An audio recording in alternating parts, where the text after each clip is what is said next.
Hi everyone, I'm Heather Jordan, Managing Director of Emerge 360. And I'm Brett Sebion, Financial Coach at Emerge 360. And today we're going to talk about some life events that can have a significant impact on your finances. And it's always good to be proactive about these different topics so that you can reach all of your milestones with confidence.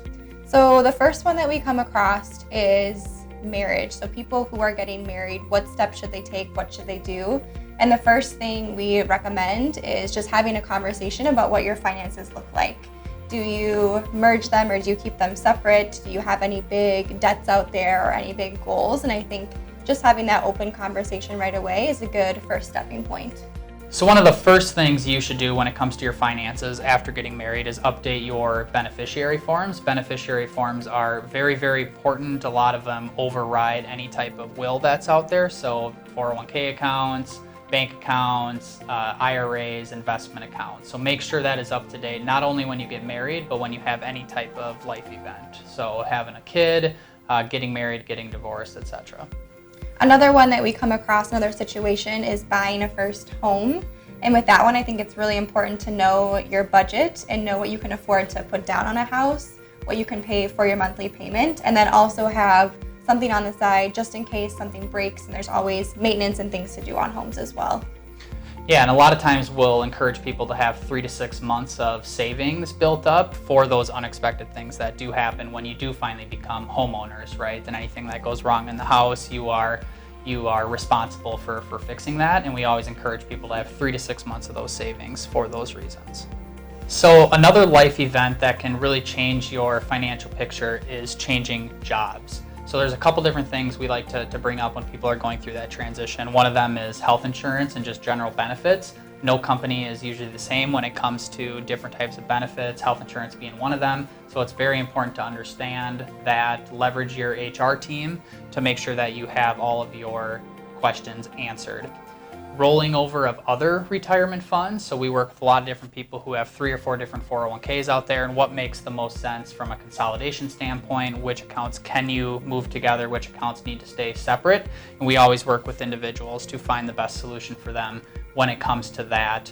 And then the last thing would be to just understand your new pay, your new salary, right? So if you got a big pay bump from your previous job, maybe that's a great opportunity to increase your retirement savings through the 401k or other investment accounts. Another situation that we talk about with people is divorce or separation. If you were previously with a partner and you no longer are with that partner, what do you do and how do you do that? I know we've said this before, but a really good first step is to just take another look at your budget and see, given your income and your expenses, what's left at the end of the day, if anything, and what can you do with that. Another thing you should do is update beneficiaries. So if you have your ex-partner or ex-spouse listed, you'll want to make sure you update that to someone else if you'd want someone else to receive those funds if you pass away. Yeah, and this can be a very emotional process, and we work with a lot of different people to help smooth out all these steps that need to be taken, because there's a lot that goes that a lot of moving parts that happens when people are going through a divorce.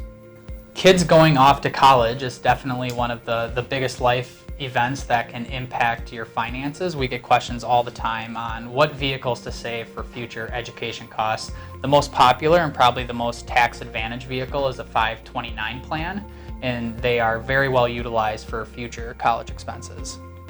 I would say another thing to consider is it's important to save for your retirement first prior to funding education for someone else. Someone else could always get financial aid, maybe a job, maybe they don't go on to higher education. But once you retire, you have to live off your assets for the rest of your life. So budget for your retirement first prior to saving for education for someone else. Something else that unfortunately does come up with clients is maybe an unexpected illness or a health issue. And with that, I think it's really important to have a proper estate plan in place. So if something should happen to you, how do you want your assets to flow and who do you want them to go to? So certainly if a health event pops up and your spending changes, maybe your income changes, something like that, that's a good opportunity to work with a financial planner to make sure your plan is laid out as you'd like it to be.